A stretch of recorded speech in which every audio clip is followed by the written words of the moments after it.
Okay, I'm back. Sorry about that. It was my little girl cat, and she'd been missing for a day, so I had to go get her. Anyway, back to the novel. Okay, 1984. So, in the novel, Winston, he goes against the party. He has an affair with a younger woman named Julia, and she's I mean, he's really in love with her, but Julia's kind of like, I don't know. I think she's just doing it to be rebellious against the party members.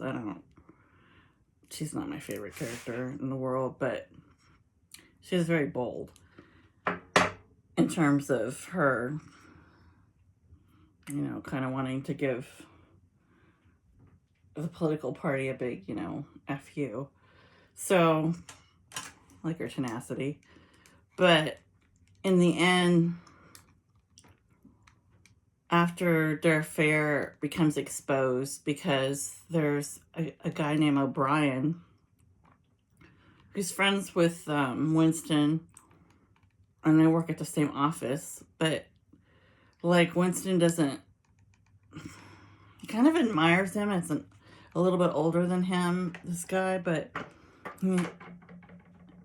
he doesn't really know him that well. Well, he exposes their secret, and they both get caught. And when they get caught, they're basically taken to, because you're not allowed to have you're only allowed to have sex or procreation. You're not allowed to have a romantic relationship, which is what they were doing. And they both get sent to two different parts of, I guess it's like this prison, and they get tortured to sort of give up their secrets to see if they knew any government secrets, or because they both worked in the political party building. And it turns out that O'Brien, the guy who actually turned him in, ends up being his torturer or whatever. And I don't know what you would call that. But Winston goes through that concept I've talked about before, which is it's Stockholm syndrome, which is where the person who's being held against their will, they basically start to identify or befriend the person who's holding them, I guess, because honestly, in a lot of these scenarios, it's the only person they ever see. They're either kept in solitary confinement or they're with this one person. So, they don't have they don't know if they're going to survive. And then a lot of times the person will tell them, some sob story about, well, I'm doing this because I was forced to, because something would happen to my family if I didn't join this organization, military organization that's cruel. So I think he tells them something like that. And and they do all these horrible tactics. They basically tell Winston that Julia already gave up his secrets, and and then they tell her they do that thing where they say, oh yeah, they totally told on you and betrayed you, but who knows if they did or not. And in the book, there's one room that's supposed to be if you can't get cracked, by normal methods of whatever they do in that room, you'll go to room 101, which they call in the book the worst. What is it called? The worst room 101, the worst place in the world. It's it's almost like they have this sort of equipment in there, or they have something that's kind of like in the Matrix, with those things on your head. What do they call those things where they put them all over your head? They're circular. They look like when you get your heart reading, they put you under this sort of, I don't know if it's like simulated or if it's real, but whatever it is, the person themselves believes it's real. And so, because Winston's last experience with his mom and sister, it's like the political party has, like, you know how like they're making all these people generate this false information and spread all this false propaganda. Well, while they're doing that, they're actually, there's another group of people who are like higher up than those people, and they're like basically getting all the dirt on you, right? So your whole history. So I'll have a file. So it's like they could just look in the file and say, oh, it looks like, Eva's greatest fear is great white sharks and snakes. So they have that information. So that's probably, I would see one of those two animals in room 101. That would be to get me to confess whatever they wanted. Like, basically, they want you to confess that, yes, you were an enemy of the state.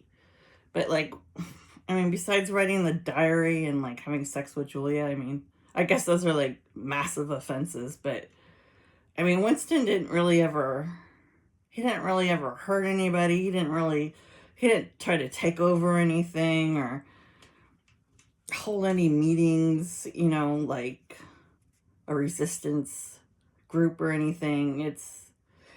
It's like that strict of a society. Like, if you just do any offense, they're waiting to pounce on you and make you into, I can't remember what their different terms are, but you know what I mean. Like, they call you insane, but insane just basically means you know the truth. So if you know the truth in this society, then you must be clinically insane, because they created a society where people are kept docile by only knowing what the party wants them to know, which is usually like, a bunch of indoctrinated BS. So Winston goes in that room, and the last time he ever saw his family, his sister and mother there had been a war, and there was just all this broken rubble, and they were all there were bombings, and they were trying to get in one of the buildings that was still, what do you call it? It was still there, I guess, instead of being a pile of rubble. They're going to go hide in it, and Winston and his sister are arguing over this candy bar because their mom got them this chocolate candy bar. And she says, because the sister's smaller, she says she can only have this much, and then you can have, like kind of the bigger part of it, to Winston. But Winston, since his sister's smaller and weaker, he goes ahead when the mom is busy doing something else. He steals her part of her candy bar, and he runs off with the candy, because like anything pleasurable is basically like taken from them. Like, you're not allowed to have like food that tastes good, because then that would mean you'd have pleasure, and like they can't control you and blah blah blah. So he runs off and hides in one of the broken debris or whatever, and he eats both portions of the candy bar. But then when he comes back, he sees his mother and sister have been like something's happened where they got shot or something. Like, they're not living, and all around them are rats, because, you know, like they said it's like broken rubble pile. So that's his worst fear is rats.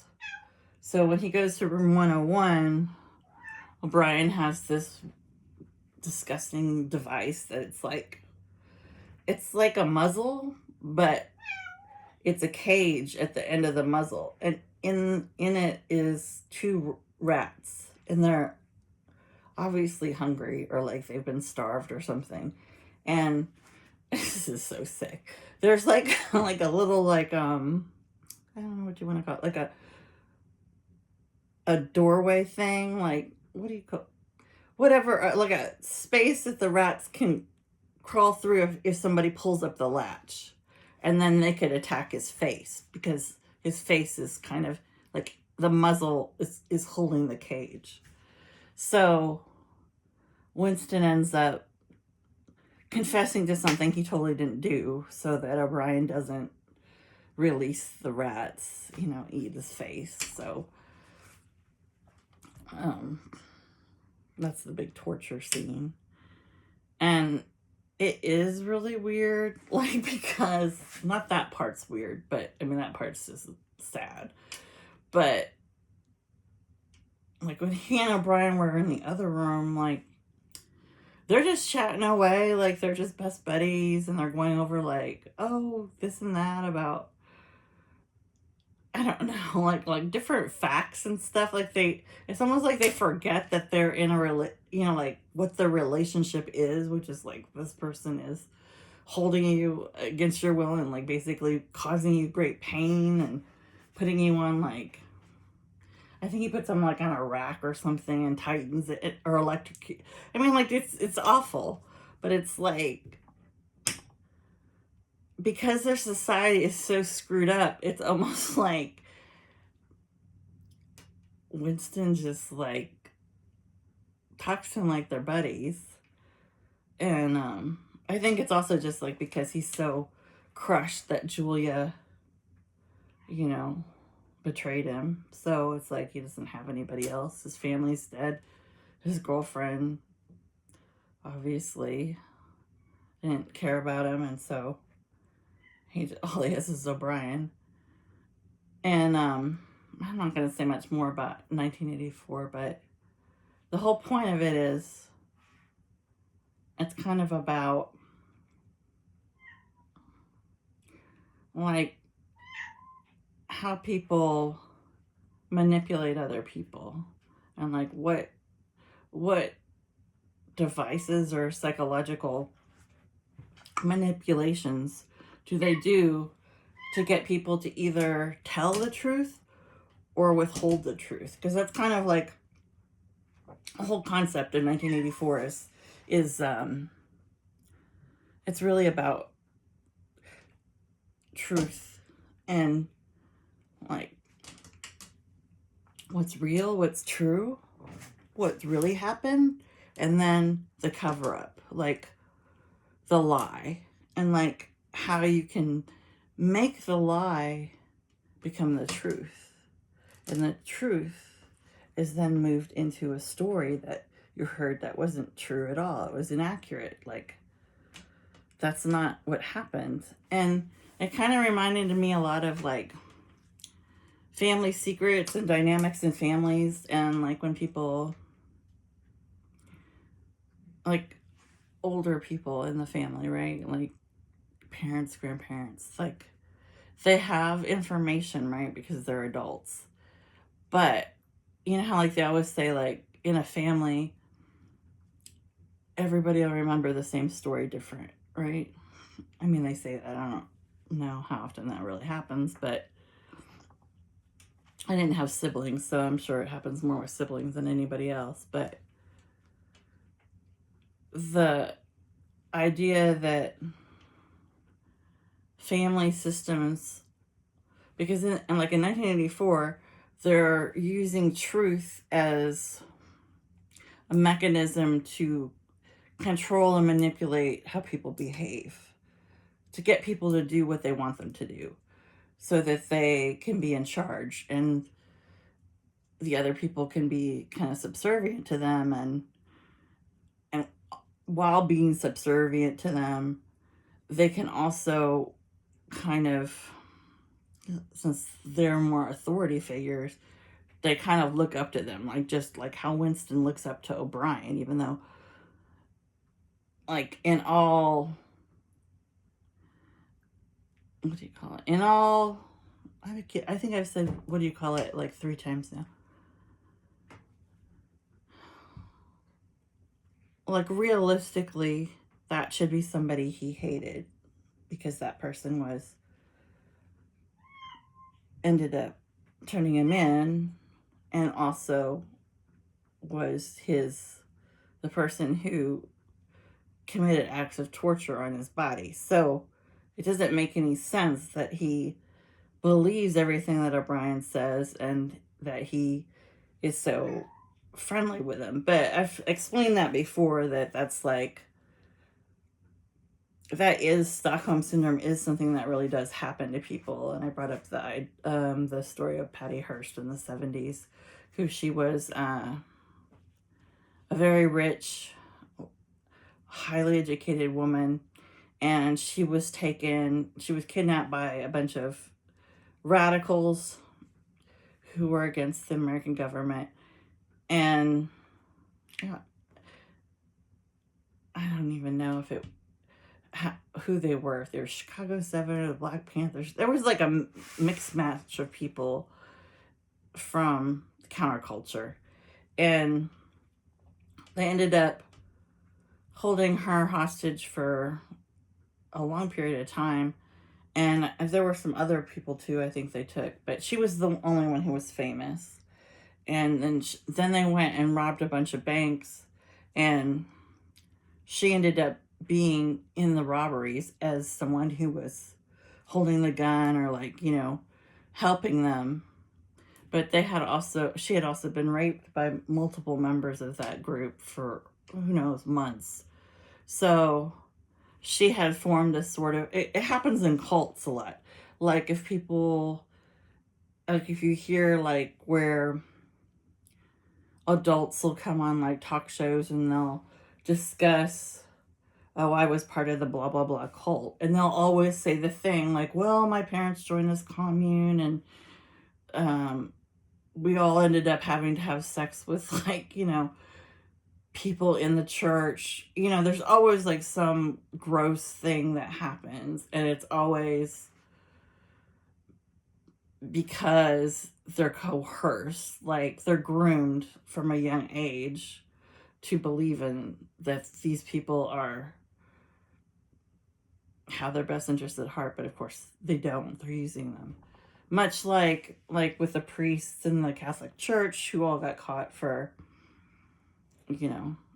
molesting boys who were working, altar boys, or like young men who were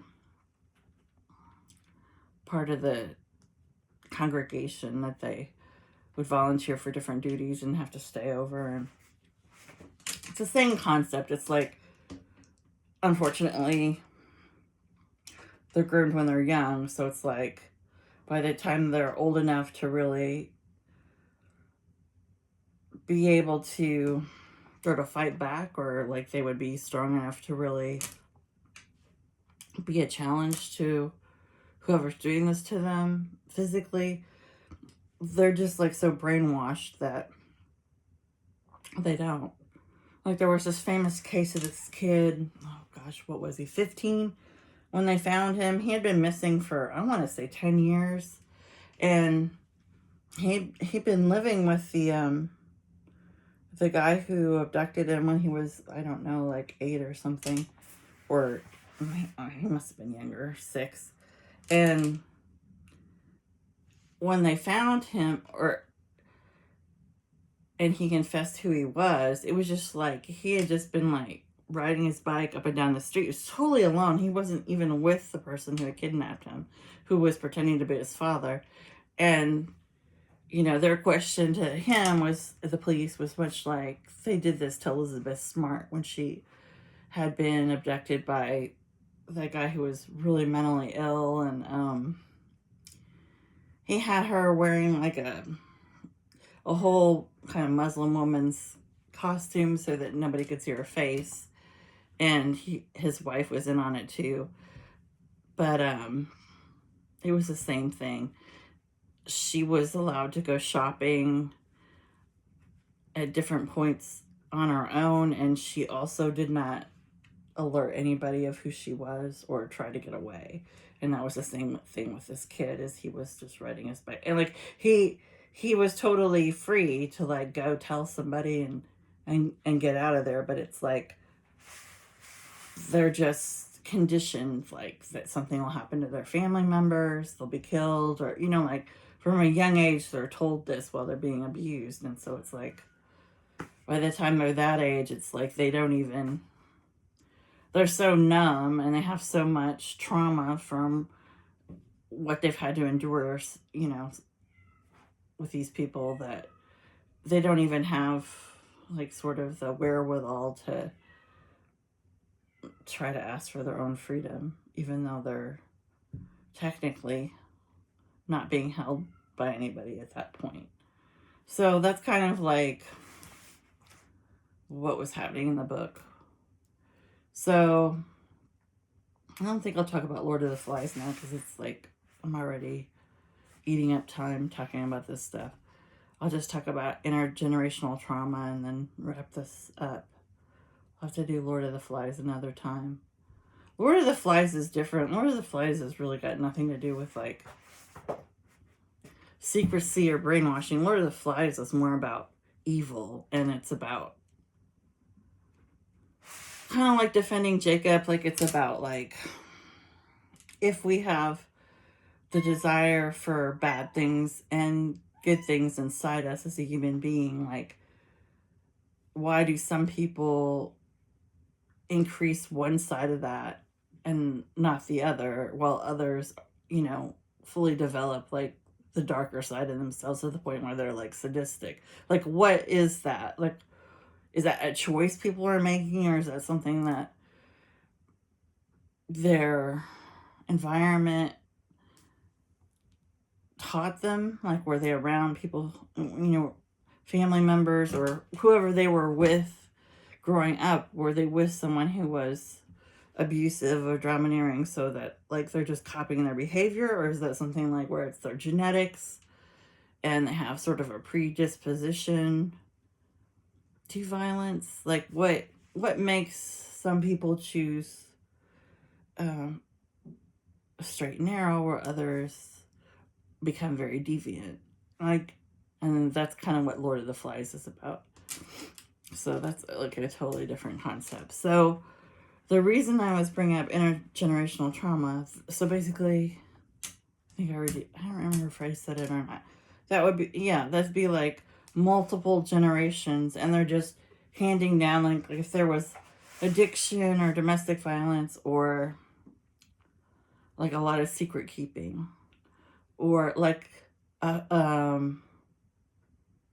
like in the Kennedy family, they always said like cheating was like a family, like was genetic. I don't know that it is or not, but that was the big thing with the Kennedys, because it's like all of the Kennedys like all cheated on their wives publicly, and like I think Bobby and Robert especially, because they both slept with Marilyn Monroe, and that was pretty out in the open. But and so in those families, there would sort of be like a boys network of like, that's just what they do, like they don't tell on each other, like God code or whatever, like the brothers didn't tell on each other. And it was kind of like part of intergenerational trauma would be like, okay, so if the grandparents, there were like affairs in that relationship, like let's say on the man's side, and then the woman didn't do anything about, she didn't react to it, she just pretended like it wasn't happening. And then like if the next generation, that kind of secret keeping, because that kid grows up and he sees his father behaving this way, then when he gets in a long-term relationship in his life, then he might carry on the same, like mimic the same kind of behaviors. Like, even if it's a different addiction, like maybe he has a gambling addiction or maybe he has a drinking problem, but the same sort of psychological habits that the previous family, previous generation had, then they might mimic that. So if there was like an instance where the grandmother like turned a blind eye to what was happening and just pretended like it wasn't happening, then like in the next generation, if that kid had grown up, let's say he wasn't cheating, but let's say he had a gambling problem, but his wife just pretended like it wasn't happening, that would be like they're carrying on that sort of I guess they call it like a family dynamic. Like, I think when I did like one of my psychology classes, they would have like, you know, those things they put above babies, like what do they call those things, like a mobile. I just said the same phrase again. Okay, so, and they would have like on the mobile, it would have like all the different family types, you know, like the family scapegoat, the family this, the family that. And they would show like how, like in every generation, like those people everybody would take the same kind of role on, you know, like the person who was abusing something, then there was a person who was codependent and sort of trying to save the person, but really just making it last longer because since she's always like picking up his slack, you know, then he doesn't really hit rock bottom and get better. So, you know, they'd have each different family role. So that's kind of like what you would call that pattern. And like, I'll relate it to my own family. Like my grandmother. Okay, so I was taken away from my mom at like by 5 because there was like, there were many incidents of like abuse and neglect, but it ended up culminating in me having a brain injury from her hitting me because she was schizophrenic and she just, I don't know, she either did it on purpose or she didn't even know what she was doing. Nobody knows. But what my family did in that instance, so that would be her mother who ended up adopting me, and her father, they ended up adopting me because I couldn't obviously stay with her anymore. But they tried to then lie and cover up my mom's behavior and say it was a car accident, that I hadn't been physically assaulted by her. Okay, so that would be considered like, that would be like the thing in 1984 where it's like you have the truth and then you have the lie, and it's like you have the people who are adept at like a conspiracy of relatives, right? So they decide, hey, we're not going to tell her what happened. We're not doing that. So we want to protect, you know, her mother from, you know, having a bad reputation or whatever. But it's like, it didn't work because, of course, I remembered what happened. So usually when that happens, when the child remembers something that the other family members are in agreement that a secret they don't want to get out, then what usually happens is the child is like kind of bullied or like, oh, you don't remember that, right? Or, you know, that's not what happened. You know, like it's like they care more about how they look to other people than they do about the safety of the child. It's like the family's reputation is more important. Or in this case, my mom's reputation was considered over like my personal safety, which is something that I've not really gotten over, really. I've tried everything, like everything to like forgive her, or like, because she was mentally ill. So it's like, well, how can you blame somebody who's mentally ill? But it's like, she almost killed me, so I kind of blame her, but it's like, it's really taboo. Like, this was way back when there wasn't like talk shows, or you weren't learning these kind of concepts, like now everybody has a disorder. Now everybody's on like antidepressant medicine or ADHD medicine. Like, it's really common to sit and talk openly about these things. But when this happened to me, like, that was not the culture. Like, I think we only had like 3 channels at home. Like, there's not like you would get the information as a kid about what schizophrenia was. And it was like, my grandmother was an extremely strict parent. So it's like, I mean, she was a good parent, but she was a disciplinarian, right? So she could control like what kind of information like I got or didn't get. Because it wasn't like I had an iPhone and I could just Google it. So in that way, it's obviously not healthy for a family to act like that, because it's kind of like the concept of like, okay, if somebody's been adopted, but then nobody tells them for like 20 years or something, and then they don't find out until they're like, have a procedure in a hospital, and then they are told finally that they were adopted and they're not these people's biological. I mean, like, that is something people do. They decide, I'm going to withhold this information. It's better for the child. Or is it better for us? Who knows?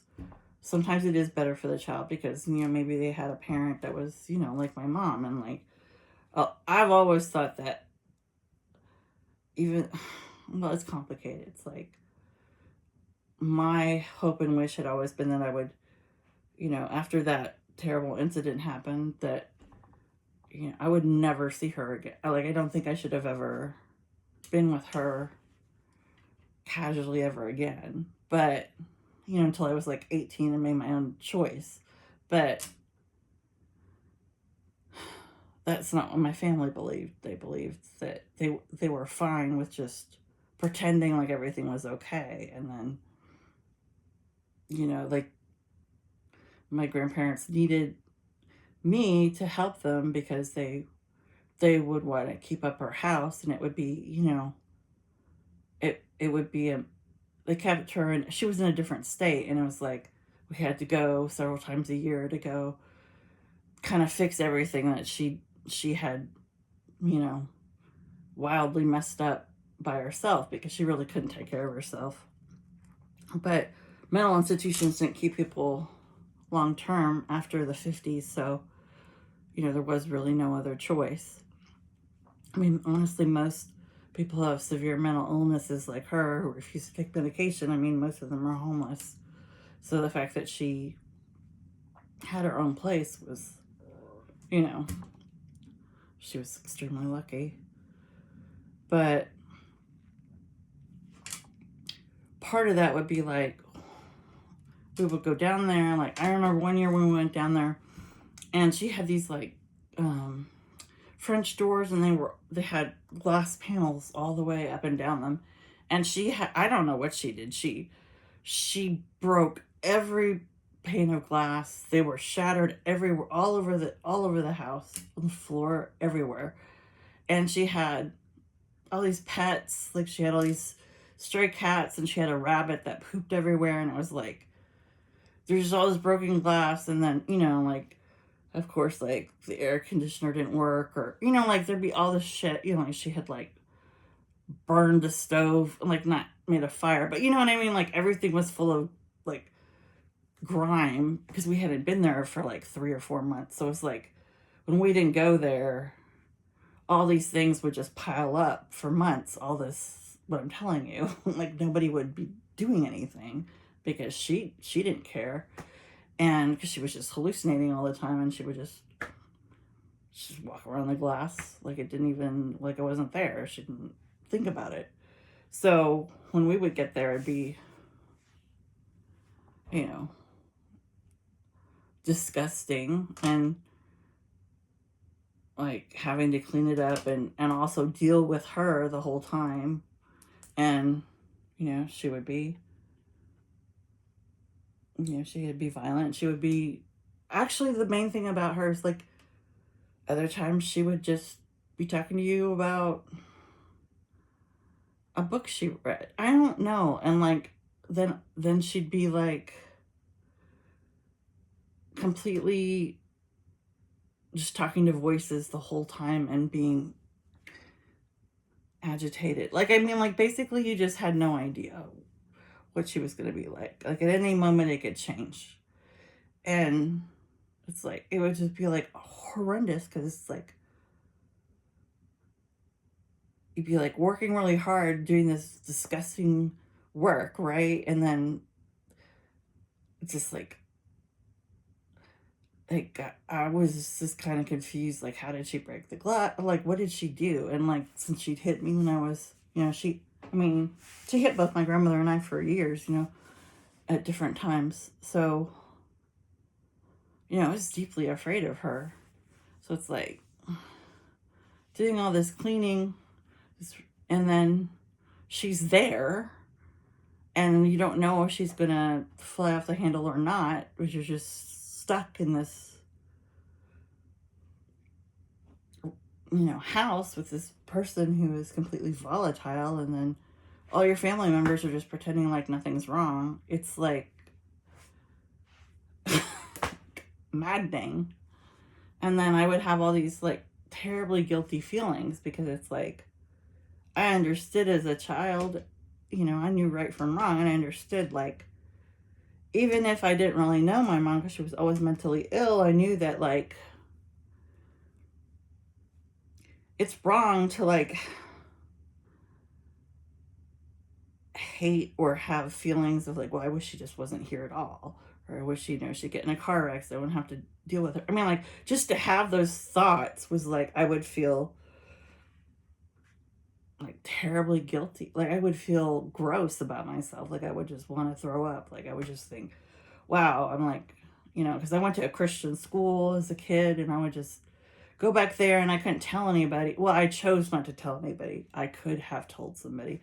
But back then, it's like they didn't have like a school counselor, and I was afraid if I told even my friends, I just thought people would, be mortified, because I don't know, that's just not what anybody was talking. I mean, nobody said anything like that. Nobody talked about, like, their parents were, had a drug problem, or like there was like screaming and yelling at home. Like, nobody talked about anything like that. So it was like, I wasn't going to bring up, oh yeah, she's hit me over the head, and like I have this huge scar, like I'm not going to talk about that, because I would look like a crazy kid. And then I just thought, well, no one's going to want to socialize with me, because they're going to think, because I was popular, and I thought, oh, well, once they find out about that, they'll think I'm going to be crazy when I grow up, because back then I didn't know anything about the disease, and I just assumed, like, if both my parents had pretty serious mental conditions, that, and I was an only child, that chances of me growing up and becoming like her were, high. And like, even when I was a kid, and I would imagine, like, when people talk about, oh, when you were in your mommy's tummy, or where, when you were born, it'd be like, I would always, I know this is going to sound weird, but I would always picture myself like in my grandmother's stomach or something. Like I could not, because she to me was my mother, because she raised me from 5 on. So, and my mom had just been so terribly not interested in me. Like she just either ignored me or she was, you know, I won't say cruel. She was scary. And so I I couldn't picture I just couldn't picture her as a real, like my real mother. Like I just, but I knew intrinsically it was wrong that if this person did have me in their stomach and give birth to me, that like no matter what shitty stuff happened after that, like I should have respect for that person and have feelings of some kind of warmth or love towards them, because I wouldn't be alive really if they didn't give birth to me, right? So, and I knew it had been like a terrible experience for my mom, because she wouldn't go to the hospital because of her mental illness, and my dad ended up delivering me with just like a library book, just reading a library book, and I was premature, and it was terrible. And I knew it had been, not good.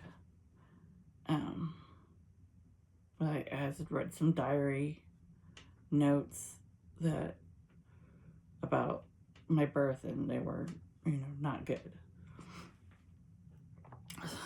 So anyway, I didn't, as a kid, I didn't want to, I thought it was like a sin to think of her negatively. Like I would never have admitted.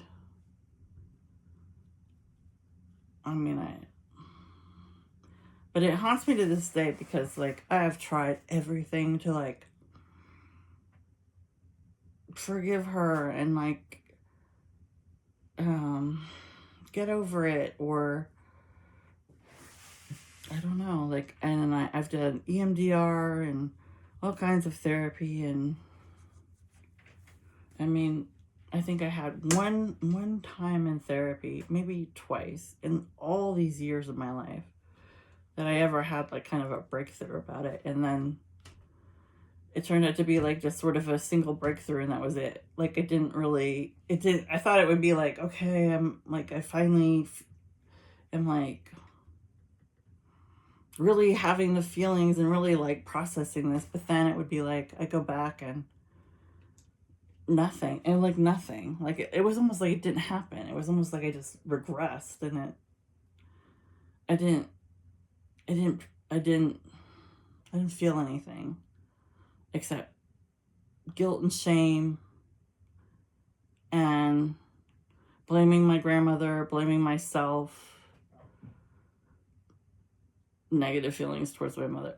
Like that's it. And then like what happens is like people die, like your parents eventually pass away if you live long enough. And then I thought, oh well, when she's not here on this physical plane, maybe I'll have better feelings about all of it, and it'll be easier to maybe have some sort of